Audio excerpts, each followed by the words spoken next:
Good morning, everyone. Firstly, I would like to ask for an apology as I have to pre-record this video as we have a unscheduled power interruption here in Marawi City. But anyway, let's proceed to the report. We are actually reporting the chapter 10 of the book of Mr. George Kant. The title of the chapter is Institutions for Management Training and Research. This chapter is subdivided into six subtopics.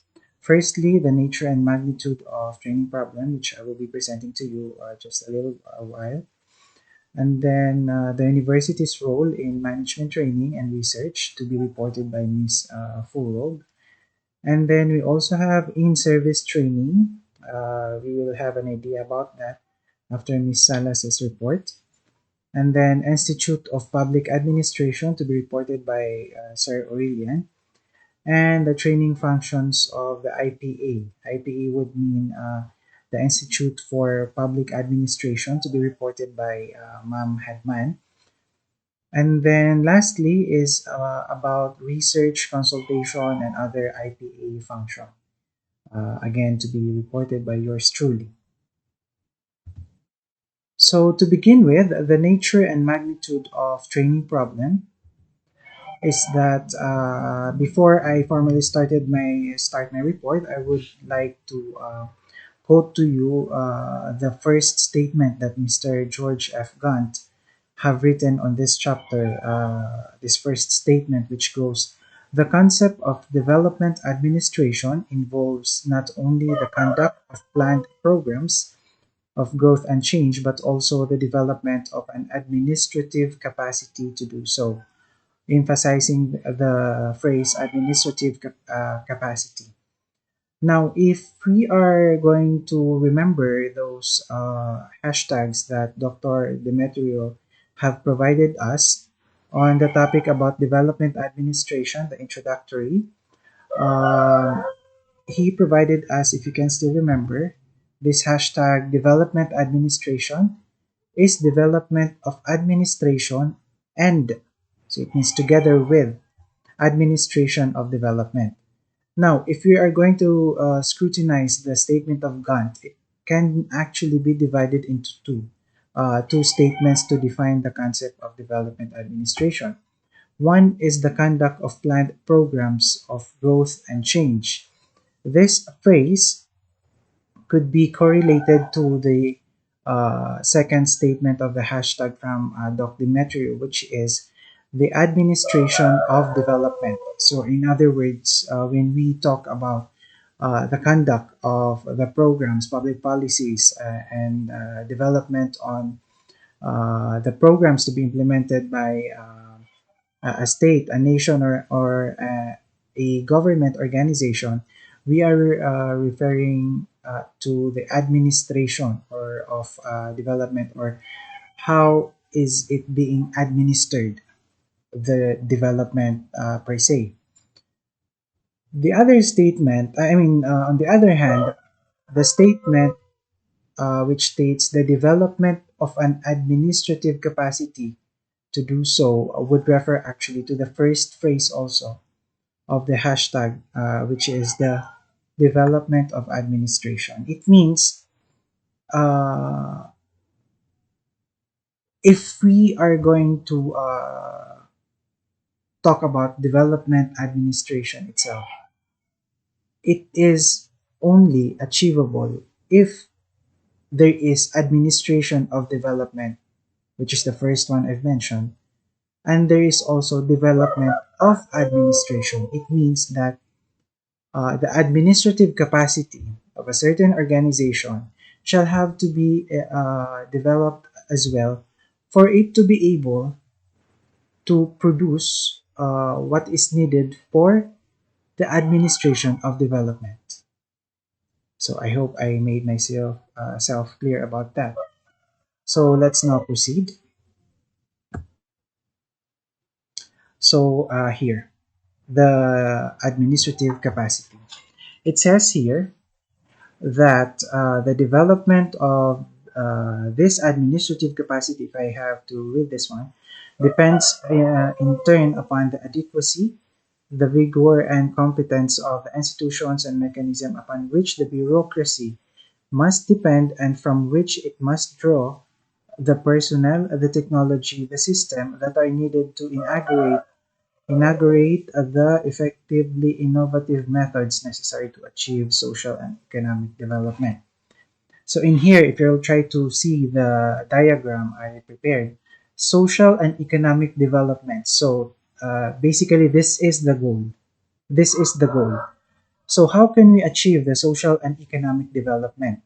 We can only achieve this goal by imploring programs and public policies pertaining to or relating to social and economic development. But that is only if the administrative capacity of doing those public policies is also developed.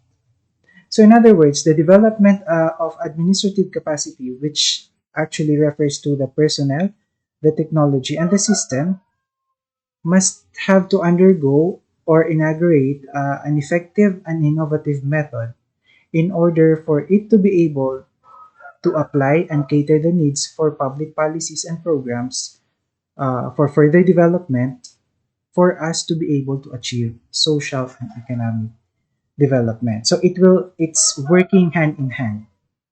The growth and the development of administration and the development of administration itself.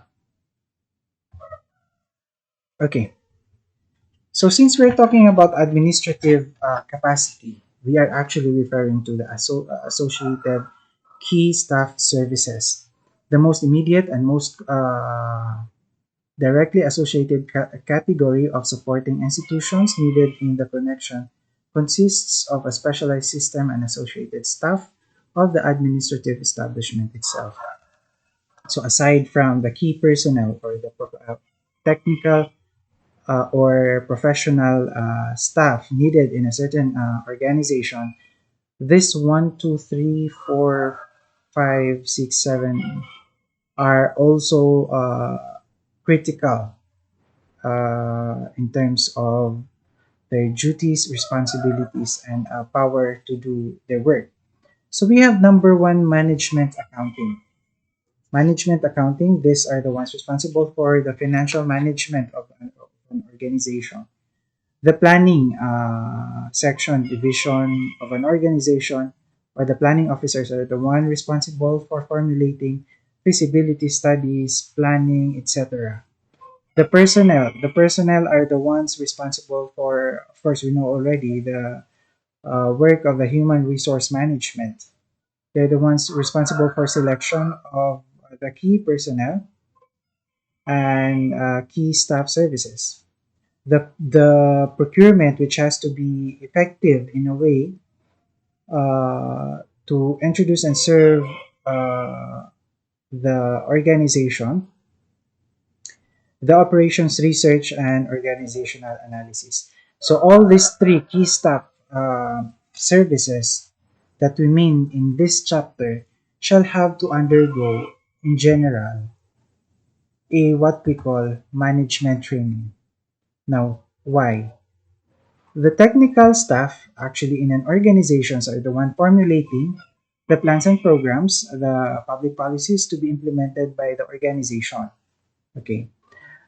But for them to be able to further develop their, for them to be able to apply those plans and programs and public policies, these other key staff services also shall have to be in support to them. Just like, for example, in a public works or in DPWH, for us to be able to the majority of the personnel in DPWH are engineers.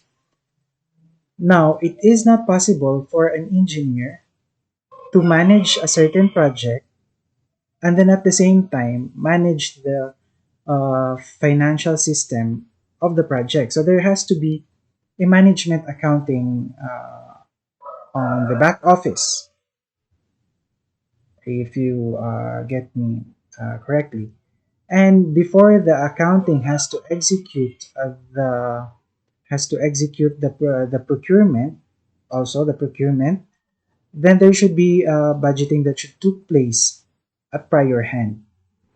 Now, operational research, of course, before we can implement a certain project, we should also have to consider the operation that we will be able to apply in order for us to be an effective one. And the same is true with the organizational analysis. So all these seven should undergo management training for that purposes. So here is the nature and magnitude of training problems. We have number one, educational system. Uh, the educational system that we mean here, just for everybody's information, this book actually was written and was copyrighted in 1979. So most likely there is already updates on this matter. But what Mr. Gunt has mentioned here about educational system is that during that time, after World War, there is an insufficient educational programs implemented by different universities and schools and colleges pertaining to the public administration per se. So that's one of the problems that they have encountered. Number two is the management method and system research or consulting services. So management method, there is still a problem with that since after the World War II, the organization was taken place by the expatriates, and then the native citizens are the ones taking over, and there is this mismanagement as to how the work will be turned over, and as to how the management and administration of the organization shall be taking into consideration, provided that it was previously managed by an expat and now a native or a local citizen of a certain state. And then in here, the heavier personal load. What you mean here is that every person is given too much task that in return it cannot focus on the main task that he or she is expected to act, or he or she is responsible for. And then the paucity of institutions for public management training and research refers to paucity refers to the scarcity or lack of institutions, because during that time there is no institutions established specifically for public administration researches and establishment or institutions. And then we have insufficient quality programs. As I have said, these insufficient quality programs took effect the because of the paucity in institutions for public management, and then the heavier personnel load, and then the management method, and then the educational system. So these insufficient quality programs would actually sum up the four problems encountered during that time. And the next is the types of management training institutions. We have here the university, the training branches of the public establishment personnel arm, and the institution for public administration. So again, the university referring to the degree taken by a personnel from the university or in his college degree. This includes the bachelor's degree, the master's degree, which talks about public administration, the same as what we are having right now. And then the training branch for public establishments personnel arm. This was a problem before, but now it was already resolved. Just like I'm not sure with the other agencies, but in our agency in DPWH, in the central office we have the Bureau of Research and Standards, or the BRS, wherein they are the one responsible for giving trainings and seminars related to the specialization of our profession being a civil engineer. Because when you enter in DPWH as an engineer, for example, that intro position of engineer 2 would only make you as a resident engineer. Or in other words, you are just a general practitioner. You don't have specialization for that case. So for you to have or for you to be a project engineer would mean you are handling a project, or for you to be a project manager, the one managing the project all together with the project engineers, and a material engineer, the one responsible for the materials quality control. For you to have that kind of specialization, you have to undergo a training, and then after that, you have to take an exam, and then you have to be accredited by the department. So for this matter, we already have resolved this one, especially here in the Philippines, that some agencies have this. The same is true also for Department of Health, wherein a fresh graduate or a fresh board passer of physician licensure examination, taking a position as medical officer 3 in any public hospitals could only mean that they will be just a resident doctor or resident physician without any specialization. Now, the Department of Health is allowing them, especially the hospital is allowing them to take another step of their career. They will be financing them, provided that by the time they will finish and have their, it's not accreditation, it's specialization for that case. After they have got it, for example, they are already an internal medicine practitioner, then they have to render a service in that hospital who gave them the opportunity to proceed to internal medicine. And so, as the same with the other fields of specialization. Now, we have here the Institution for Public Administration. By the way, just to add, in the training branch for of public establishments and personnel arm, we have actually here in the Philippines, we call it Development Academy of the Philippines. It's a branch of the government also, which caters um, all the needs for trainings and seminars of different fields of specialization and of for different positions as well. We call it Development Academy of the Philippines, or the DAP. And then number three, the Institution for Public Administration. The Institution for Public Administration, before this was, again, this was a problem, but for now, it was resolved already.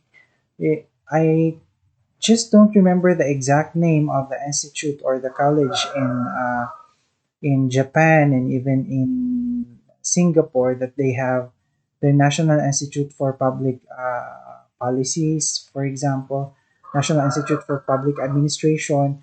In the Philippines, we have that as well. It is located, the National Institute for Public Administration is located, I mean, Public Affairs is located within the compound of University of the Philippines, Diliman, wherein it's just nearby the College of Public Affairs in UP. So yes, I guess this is all what I have for the first topic. The second topic will be reported by my group mates. I will be back later for the sixth topic. Thank you.